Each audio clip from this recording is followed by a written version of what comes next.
Hello, everyone. Yesterday, I was invited to speak and to be with folks for Juneteenth in Hermiston, Oregon. It was a wonderful celebration, and I was able to give a speech, and I'd like to share that with you now. It is entitled The Path to Unity.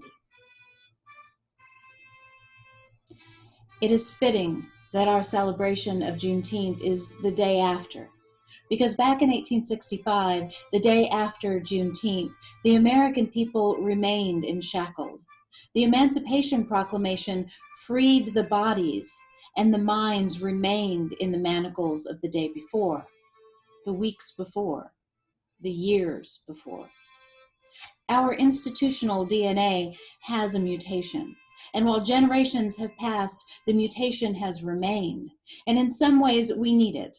We need to remember that our beautiful families were shackled to the hulls of ships after being torn from their families, starved, and made to lay in filth on the endless journey from their homes to this new world. And a new world it was. A world where mothers, fathers, brothers, and sisters were enslaved, where systematic rape produced children uncared for in the worst of ways.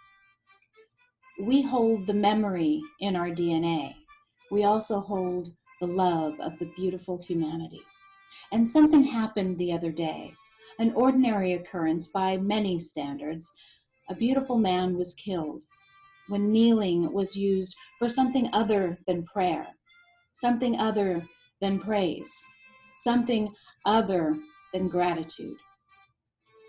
The other day, kneeling became torture and execution, and we watched in horror, in pain, in sadness, and then something else happened. Kneeling became contrition. Kneeling became solidarity. Kneeling became the sign of unity, the sign of peace. At the same time, we mourn the death of George Floyd, of Ahmaud Arbery, of Breonna Taylor, and all of the victims of the senseless violence of a police force gone mad with the memory of Juneteenth. At the same time, we find leaders rising out of the dust, seizing the opportunity to embrace the possibility of a true United States of America. And for the very first time, it is possible. We are seeing justice in the form of reforming, retraining, and de-escalating the militarization of our police force. Let us embrace a new idea of policing, a force of peace that is trained to unite rather than divide, to provide assistance rather than brutality, to bring our families up rather than press them down until they must beg for their lives and their very breath. We will continue to walk the path to unity.